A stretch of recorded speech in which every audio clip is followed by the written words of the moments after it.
The lighting on this shot turned out great. It really captures the essence of the summer campaign. I agree. The emerald green contrasts perfectly with the blue water. I laughed it off at first. We were sitting in a quiet corner of the neighborhood cafe, rain tapping softly against the glass, the kind of evening that made strangers open up without realizing it.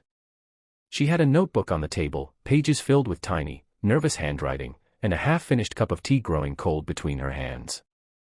We had been talking for hours, about books, regrets, fears, dreams that never quite left us alone. I felt lighter with her, younger somehow. So when the topic circled back to age, I joked, trying to sound careless. If we were the same age, I'd visit you every night. She didn't laugh. She didn't look away either. She met my eyes with a calm that unsettled me and said quietly, "Does age really matter?" That question followed me home like a shadow. Her name was Aina. I had met her by accident in the public library 2 weeks earlier when we both reached for the same worn-out novel from the shelf. She apologized too quickly, the way people do when they are used to being invisible. I told her to take the book.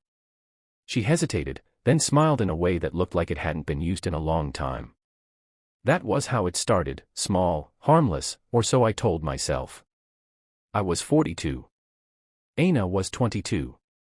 At first, we kept everything safe, careful, distant. Conversations over coffee. Messages late at night about ordinary things. She told me about her failed entrance exams, the pressure from her family, the fear that she was falling behind in life. I told her about my marriage that ended without hatred but also without love, about the quiet apartment that felt larger than it should, about the feeling of being needed that slowly disappears as you age. Somewhere between shared confessions and long silences, something dangerous began to grow. The challenge did not arrive all at once. It crept in through side glances in public, the way people stared when we laughed too freely. It slipped into my thoughts when I woke up thinking of her and remembered who I was in the mirror. It pressed against her heart when her mother began asking pointed questions about where she spent her evenings. One night, she showed up at my door shaking, rain-soaked, eyes red from crying. Her family had found my messages. They called me a predator. They said I was stealing her future. I wanted to shout that she had chosen me, that I never forced anything. But the truth was heavier than words. I had power she didn't. Experience she didn't. Years she hadn't lived yet. That night was the first time I truly saw fear in her eyes. Not fear of me, but fear because of me. We tried to pull away after that. 4 weeks. No messages. No meetings. I told myself it was for her good. She deserved someone closer to her age, someone who could grow with her, not someone who had already buried half his dreams. But separation did not bring peace. It brought a deeper ache. I walked past the cafe every evening, pretending not to look inside. I opened my phone 100 times a day just to see her name still there, unread. Then one afternoon, she called. Her voice was steady, but tired. She told me her father had collapsed at work. Hospital bills were piling up. Her part-time job wasn't enough. She was considering dropping out of her studies for a while. I listened in silence, feeling helpless in a way I hadn't felt since my divorce. When she finished speaking, she added softly, "I didn't know who else to call." That was the moment everything changed from a secret romance to a real test of character. I helped in every way I could, financially, emotionally, practically. I drove her to the hospital. I sat with her through endless hours of waiting rooms and bitter coffee. Her family tolerated my presence because they needed me, not because they accepted me. I understood that. I accepted it without resentment. But love does not hide forever. Rumors spread. Whispers grew louder. Some said she was using me. Others said I was using her. Friends drifted away. Neighbors stared. Online comments, when someone posted a photo of us at a hospital fundraiser, were brutal and merciless. Age difference became the only thing people could see. Not the quiet sacrifices.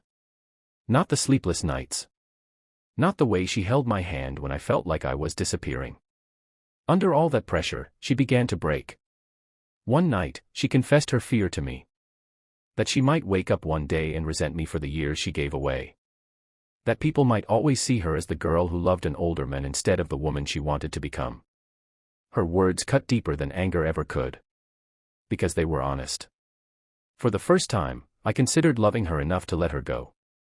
The hardest challenge was not society. It was choice. I told her I would step back. No calls. No visits. No late-night messages. I said she should live her life freely, without carrying my shadow. She cried until her voice broke, begging me to stay.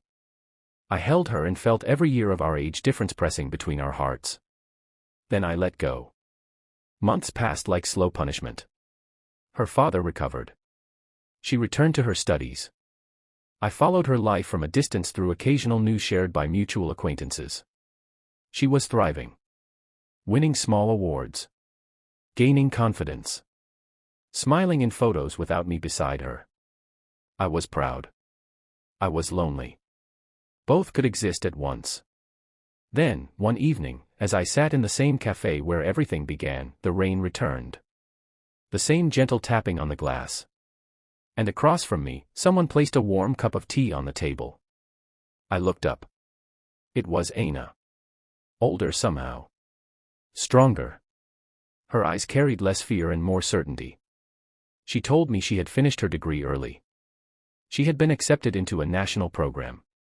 Her father was working again. Life had finally stopped punishing her. And you, she asked. I smiled faintly. Still learning how to grow old properly. There was a pause. The kind loaded with everything unsaid. Then she repeated my old words back to me, voice steady this time. If we were the same age, you'd visit me every night. I held her gaze. Does age really matter? This time, her answer was different. Yes, she said gently. It does. Because it taught us when to hold on, and when to let go. We did not return to what we had been. We didn't cross forbidden lines again. What remained was something quieter and deeper, respect mixed with love that no longer demanded possession. Two people who met at the wrong time but changed each other for the right reasons. As she stood to leave, she touched my hand once, with gratitude rather than longing. You didn't steal my future, she said. You protected it. And that saved me. When she walked away, I felt the ache return, but it was different now. Cleaner. Lighter. Like a scar that no longer bleeds. That night, alone in my apartment, I finally understood the truth hidden inside her question. Love doesn't always mean staying. Sometimes, it means choosing the pain of distance over the comfort of closeness.